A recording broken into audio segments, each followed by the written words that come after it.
Welcome to BBSC Videos. This video provides a tour of the operation of the tractor at Cape St. Clair Park. The tractor is located in the maroon sea container behind the concession stand and adjacent to Field 4, shown here with the white arrow. So again, behind the concession stand and adjacent to Field 4 in this maroon sea container. The container sits on soft ground and the container itself is out of alignment, so the door hardware doesn't function properly. We simply chain the doors shut. The combination for the lock is the standard Cape St. Clair combination.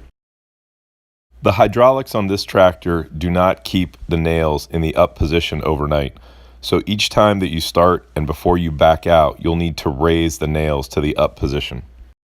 Because Field 4 doesn't have its own container, you'll find 3 bases in here. The next step after clearing those bases is to pull the ramp out.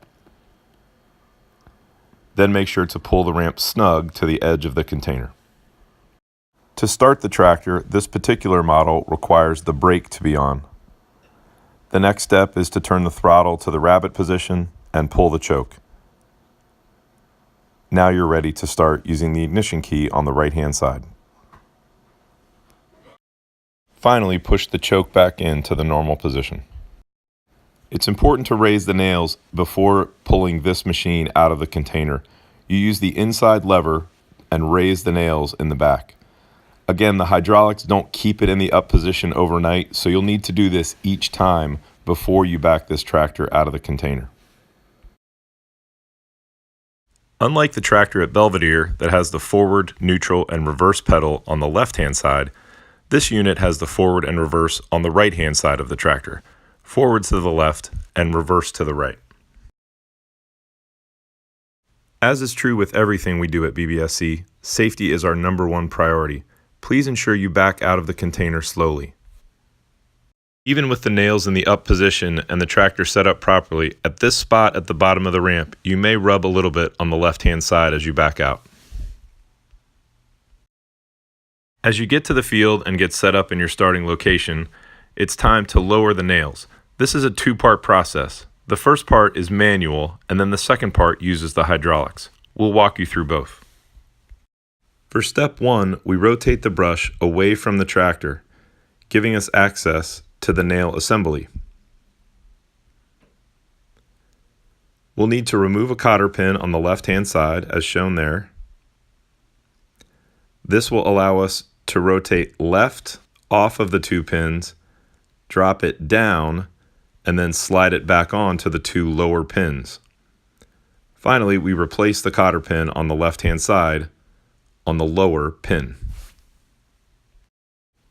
It's also a good idea to check these 2 brackets toward the front of the nail assembly to make sure that they're in place, holding the nail drag firm. If they're slid forward as shown there, the nail drag will bounce and not dig into the ground. There are 2 of these brackets and a notch in each that once they're slid into place are held in by a pin. Again, it's just a good idea to check that they're secure. The second step in the process is adjusting the nail height down using the inside lever on the right hand of the tractor. You can see here that when we started, we didn't have them down far enough, but made an adjustment so that we're dragging the field sufficiently. This next clip shows the drag engaged with the brush down. The brush doubles as a finish dragger behind the nails to smooth out the surface. As the tractor pulls away, we're going to zoom in on probably the most important part, these 4 pegs that are about 4 inches long. The upper posts, the posts with the green dots, are where the drag assembly is rigged to store it, move it in and out of the container, and transport it to the field. The 2 posts with the red dots are where the drag assembly is rigged to drag the field. And now we see the end of the process. We're done dragging the field, and we're going to rotate the drag assembly up to the upper post, slide it into position, and replace the cotter pin on the left side upper post. We'll rotate the brush into the upper position, get back onto the tractor, and use the inside lever to move the hydraulics up just a tiny bit. And now we're ready to release the brake and drive back into the container. A couple of final thoughts and tips. Remember to change the direction that you drag the field. By alternating directions, we won't cause a buildup on one side or the other. Please also remember to replace the ramp and put the ramp back in the container, and that the container at the cape has settled a little bit, so the doors don't close firmly, the hardware doesn't work, so we just wrap a chain around the two inside vertical posts. Thanks for all you're doing to support BBSC, and let us know if you have any questions.